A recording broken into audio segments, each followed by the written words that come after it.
देखो 8.2 chapter start करने से पहले उसके टेबल को देखना पड़ेगा। वो जो उसका टेबल है ना, टेबल साइन 30 की वैल्यू क्या होती है, साइन 1/2 की वैल्यू क्या होती है, साइन √3/2 की वैल्यू क्या होती है, साइन 90 की वैल्यू क्या होती है ना, साइन 45 की वैल्यू क्या होती है, साइन 0 की डिग्री की वैल्यू क्या होती है, ये सारी वैल्यू तुम्हें याद होनी चाहिए। तुम्हें जो वैल्यू होगी वो 0 से लेकर 90 तक याद करनी है। भी बाकी जो वैल्यू होगी 360 तक होती है वैसे, 360 डिग्री तक। तो बाकी जो 3 रह गया वो तुम्हें 11th क्लास में पढ़ना है। बाकी जो भी अभी रहेगा तुम्हारा 0 वाला, 30 वाला, 45 वाला, 90 वाला, 60 वाला, सारा का सारा तुम्हें भी करना पड़ेगा। ठीक है। चार्ट बनाना आसान है उसका, चार्ट बनाने में कोई दिक्कत नहीं है। बाकी अगर वैल्यू रटनी है तो रट लो, नहीं तो चार्ट बनानी है तो चार्ट बना भी सकते हो। चार्ट बनाने का मेथड तुम्हें पता होगा पहले से, अगर पढ़ा है तो। पता है, पता है ना? जिन्होंने नहीं देखा वो देख लो।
देखो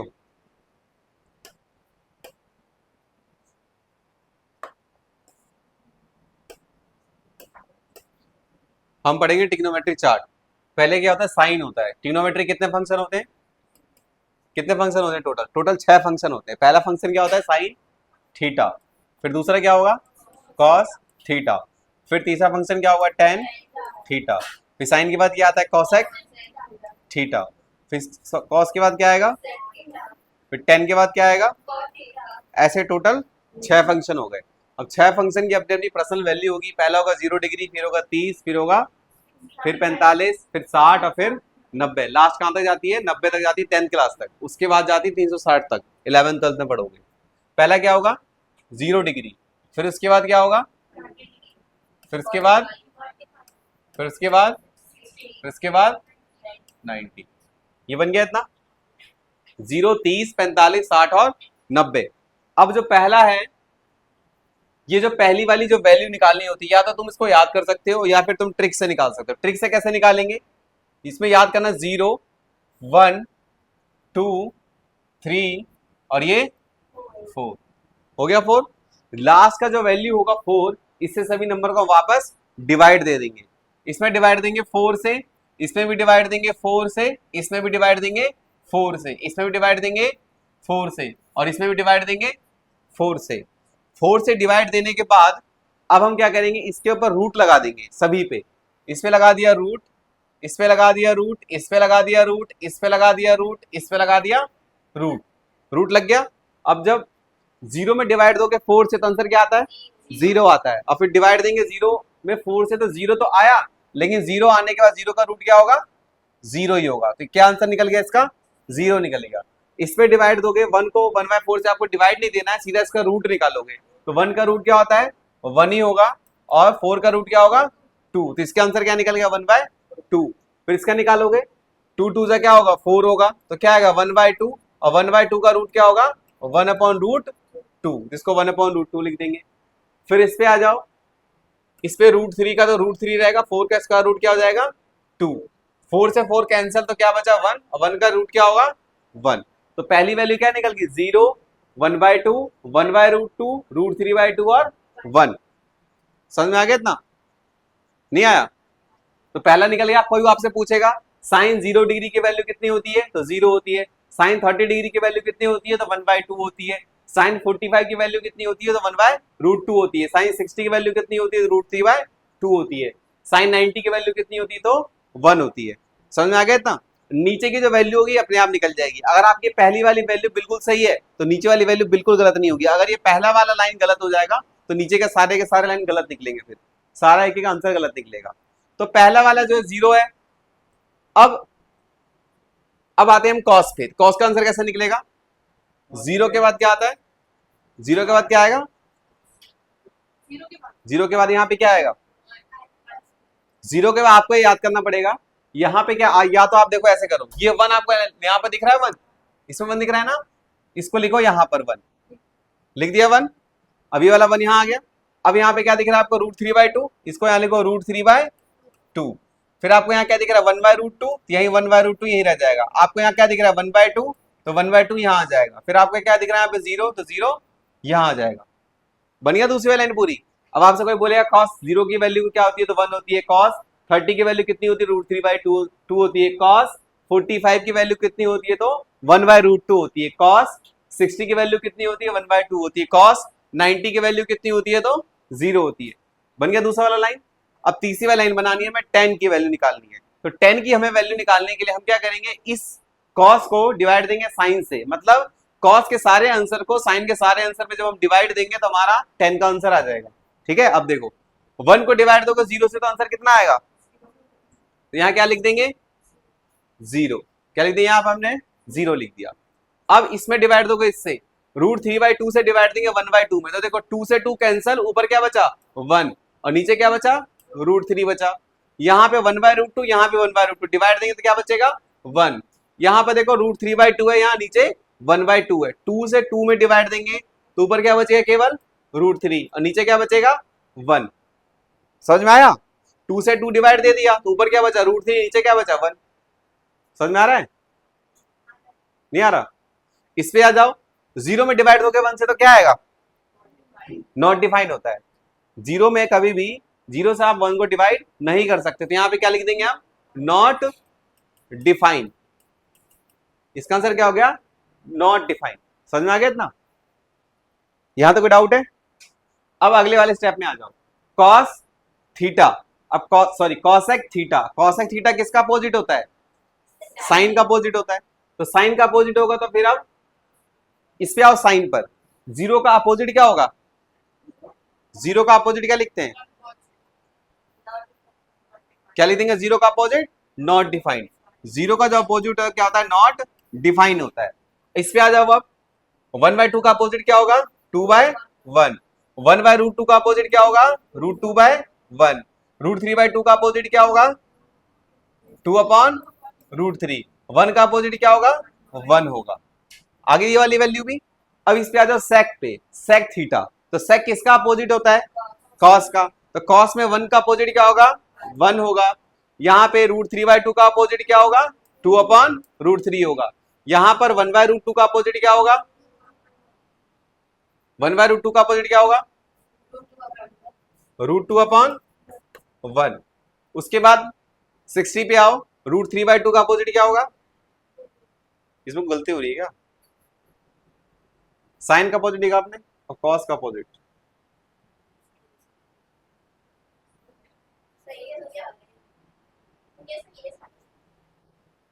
ऐसा क्यों लग रहा है गलत हो रहा है?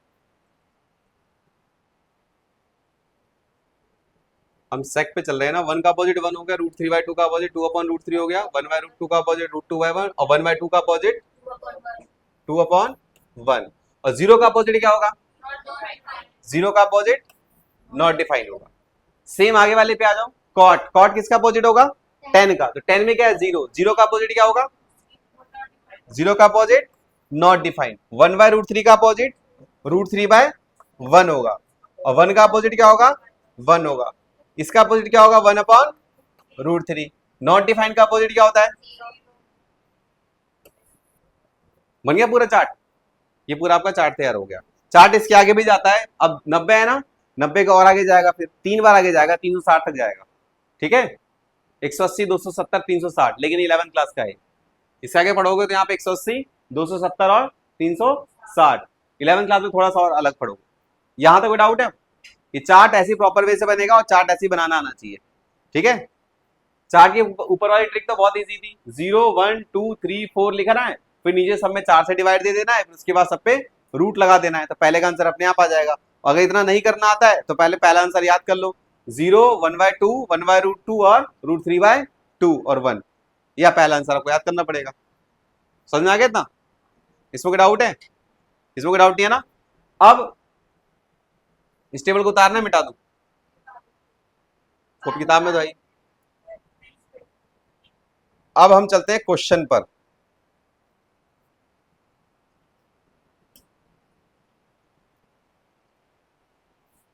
अब देखो,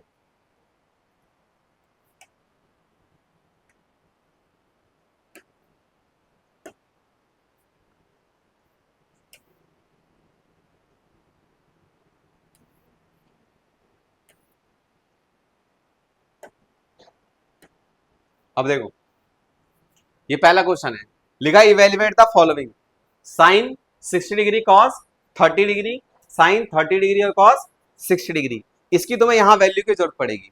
अब वैल्यू तुम्हें याद होगा तो फिर ठीक है, और अगर वैल्यू याद नहीं हुआ तो फिर जो तुमने चार्ट बनाया उसमें देख देख के लिखो, लेकिन 2-4 बार करोगे तो वैल्यू याद हो जाएगी, ठीक।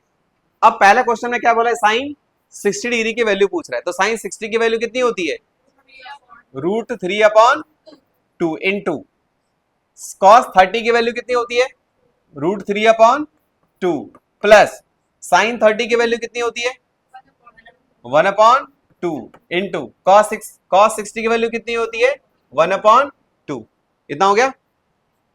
अब इसके बाद क्या करेंगे, इसे मल्टीप्लाई, √3 इंटू √3 कितना होगा, √3 इंटू √3 कितना होगा, 3 होगा। 1 इंटू 1 क्या होगा, नीचे 2 2 जा 4, 1/4। इसका आप एलसीएम लोगे तो एलसीएम कैसे लेंगे इसका, 4 3 प्लस 1, तो कितना आंसर निकल गया, 4/4 इज इक्वल टू 1। ये हमारा आंसर है। इसमें कोई डाउट है? हो गया वाला? इसको नोट करना है नोट कर लो, और नहीं तो फिर आगे बढ़ते हैं।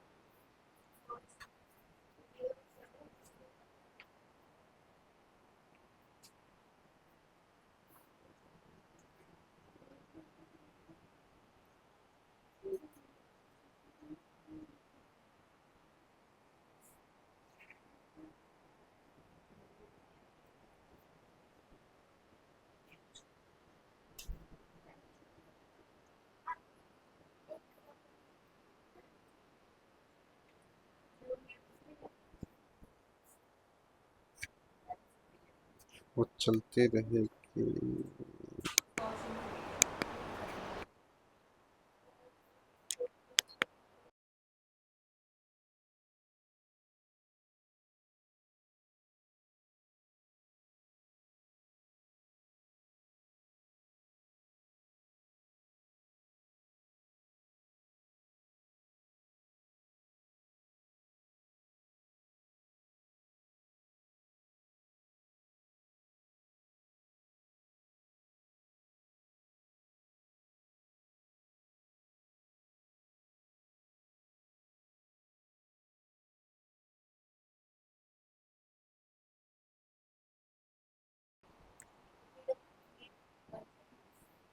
इसे पॉज नहीं हुआ,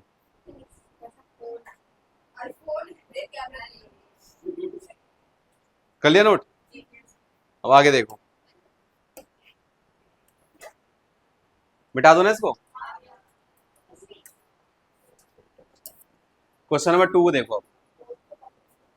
क्वेश्चन नंबर 2 में क्या है, इसमें लिखा है 2 10 स्क्वायर 45, ऐसे लिखा है ना, 2 10 स्क्वायर 45।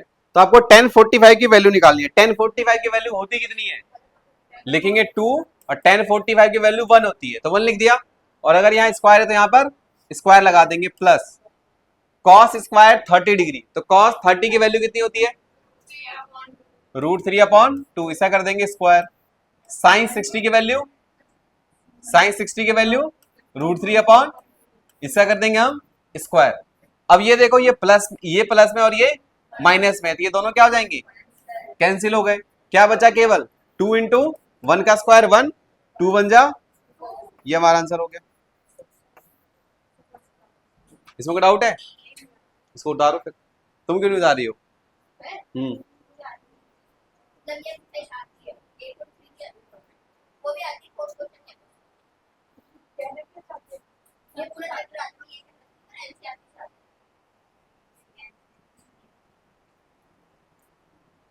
जब तक आरडी से नहीं करोगे किसी दूसरी बुक से, तब तक कोई फायदा नहीं इसको चैप्टर का।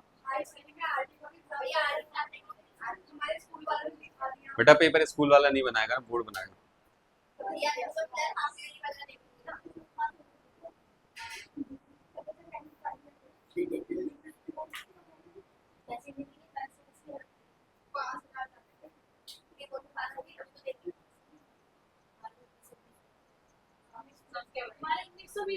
क्वेश्चन नेक्स्ट देखो, क्वेश्चन यहाँ देखो।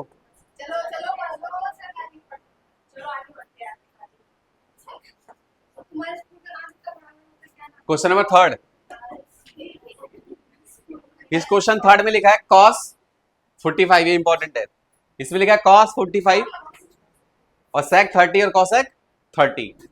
ये इंपॉर्टेंट इसलिए क्योंकि इसमें कैलकुलेशन थोड़ी डिफिकल्ट है, ठीक है। cos 45 की वैल्यू कितनी है? 1/√2। sec 30 की वैल्यू कितनी है? अब sec 30 की जिसको वैल्यू याद नहीं है तो cos 30 की वैल्यू जरूर याद होनी चाहिए। cos 30 की वैल्यू कितनी है? √3/2। तो sec 30 की वैल्यू कितनी होगी? 2/√3 प्लस cosec 30 की वैल्यू जिसको याद नहीं है sin 30 की वैल्यू याद होगी। sin 30 की वैल्यू 1/2, तो 1/2 इसका अपोजिट, तो क्या होगा? 2। 2/1 का 2 ही होता है। 1 लगा लो, कोई दिक्कत नहीं, 1 लगा सकते हो। समझ में आ गया इतना? इतना आ गया। अब हम क्या लेंगे? इसका एलसीएम, इसकी मल्टीप्लाई इससे और इसकी मल्टीप्लाई इससे, तो 1/√2 यहां पे सेम लिखेंगे। 2 वन जा √3 × 2 और इसको इससे मल्टीप्लाई करेंगे तो √3। इतना समझ में आ गया। अब अगले स्टेप में जब हम चलेंगे तो हम क्या करेंगे? इसको पलट लेंगे। 1/√2 ऊपर वाला यही रहेगा, इनटू में जब ये ऊपर जाएगा तो √3 बन जाएगा, और जब ये इसमें मल्टीप्लाई होगा तो 2 + 2√3।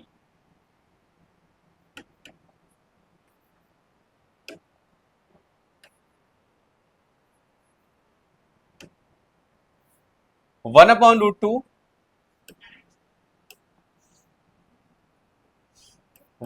√2 इंटू में √3/2 + 2√3। इतना आ गया। अब देखो, √3 को जब 1 से मल्टीप्लाई करेंगे तो क्या आएगा? √3 आएगा। √2 को जब 2 से मल्टीप्लाई करेंगे तो 2√2। √2 को जब 2√3 से मल्टीप्लाई करेंगे 2√6। इतना आ गया। ये स्टेप हो गया, ये वाला स्टेप भी हो गया। अब नेक्स्ट वाला स्टेप देखो। अगला वाला स्टेप क्या है? रेशनलाइज करेंगे इसका। जो यहाँ पे नीचे वैल्यू है उसको ऊपर नीचे लिख देंगे, और कैसे करके? साइन चेंज करके। 2√2 - 2√6 अपॉन 2√2 - 2√6। बस क्या किया हमने? इसका रेशनलाइज कर दिया है। वैल्यू प्लस में थी यहाँ पर, उसको ऊपर नीचे माइनस में लिख दिया है। अब ये जो √3 है जाके दोनों में मल्टीप्लाई होगा, तो √3 जब 2√2 में मल्टीप्लाई होगा तो 2√6। √3 जब इसमें मल्टीप्लाई होगा तो 2√18। और यहां आप देखो आइडेंटिटी यूज हो रही है, a + b और a माइनस, लग रहा है ना आइडेंटिटी? a + b और a माइनस क्या होता है? a² - b²। तो हम क्या लिखेंगे? a² माइनस में b का स्क्वायर। ये हमारा नेक्स्ट है। इतना समझ में आ गया? नहीं आया? अब इसके आगे वाला स्टेप देखो। 2√6 ऐसे लिखेंगे इसको, 2√6 - 2√18 अपॉन में 2√2 का स्क्वायर क्या होगा? 2 × 2 = 4, 4 × 2 = 8। 2√6 का स्क्वायर क्या होगा? 2 × 2 = 4, 4 × 6 = 24। ये समझ में आया वाला स्टेप कैसे किया है? स्क्वायर करने के बाद ये आया? नहीं आया?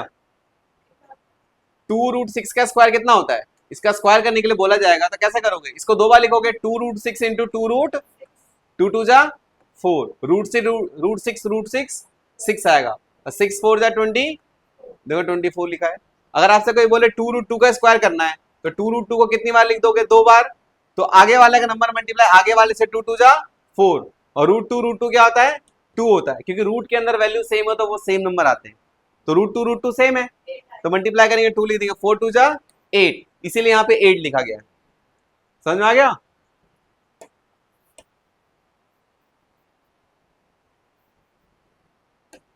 अब देखो माइनस जब हम कॉमन लेंगे यहां से, तो माइनस का हमने 2 कॉमन लिया, जब हम माइनस का 2 कॉमन लेंगे तो जो माइनस का है ये क्या बन जाएगा, प्लस का, और ये जो प्लस का था वो क्या बन गया, माइनस का, और नीचे क्या बचा, -16, 16 बचेगा ना, 8 में से 24 माइनस करेंगे तो, और 2 8 जा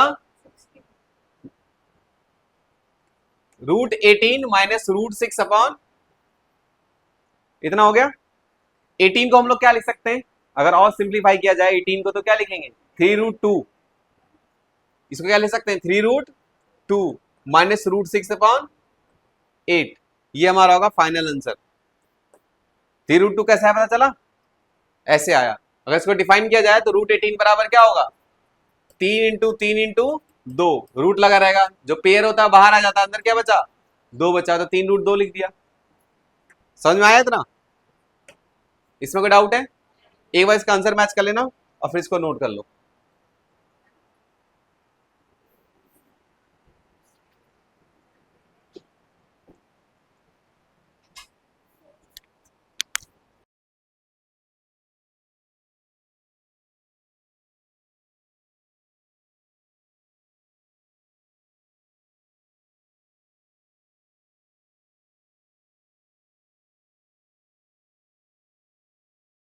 ये वाला 2 इंटू 1 क्या आएगा, 2, √3 को 2 से करेंगे तो 2√3, और नीचे वाले को नीचे वाले से करेंगे तो √3 इंटू 1 क्या आएगा, √3, फिर इसको पलट देंगे, अगले वाले स्टेप में पलट गया।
देखो नेक्स्ट वाला क्वेश्चन देखो, क्वेश्चन नंबर 2 हो गया वाला। अब थर्ड भी हो गया, फोर्थ वाला क्वेश्चन देखो। फोर्थ वाले क्वेश्चन में क्या है, sign 30, tan 45, cos x 60, sec 30, cos 60 और cot 45, ये सारी तुम्हें वैल्यू यहाँ पे लिखनी है। पहले साइन 30 की वैल्यू दिखेंगे। साइन 30 कितनी वैल्यू होती है, 1/2, tan 45 की वैल्यू 1, cos x 60 की वैल्यू कितनी होगी, cos x 60 की वैल्यू 2/√3। नीचे आ जाओ, sec 30 की वैल्यू कितनी होगी, 2 और आगे आ जाओ, cos 60 की वैल्यू बताओ, cos 60 1/cot 45 की वैल्यू 1। इतना आ गया। अब इसके बाद क्या करेंगे, इसका एलसीएम लेंगे। क्या करेंगे इसका, इसमें एलसीएम कुछ इस प्रकार लेना है, पूरे पूरे क्वेश्चन का एलसीएम नहीं लेंगे, आधे आधे क्वेश्चन का एलसीएम लेंगे। पूरा पूरा क्वेश्चन का एलसीएम लेंगे तो ये डिफिकल्ट हो जाएगा। हम लोग जो एलसीएम लेंगे केवल यहां से यहां तक वाले का लेंगे।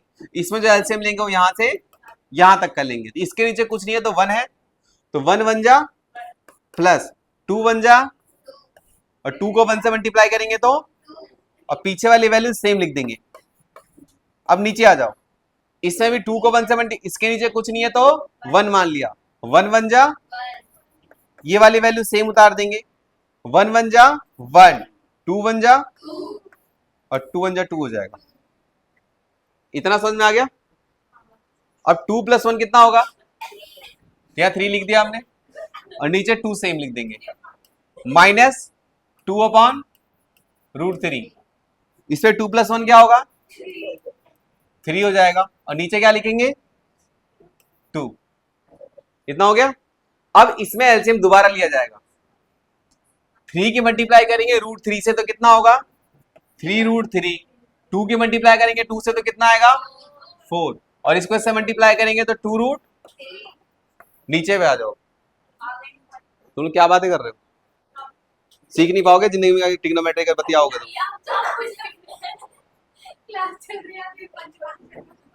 2 2 जा कितना होगा, 4, और 3 को इससे मल्टीप्लाई करेंगे तो, फिर इसको इससे मल्टीप्लाई करेंगे तो, इतना आ गया।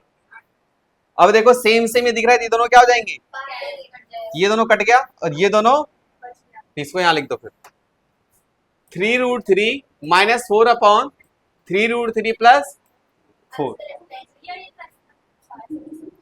अब हम क्या करेंगे, नीचे वाले का रैशनलाइज कर देंगे। इसका रैशनलाइज करो, 3√3 -4/3√3 + 4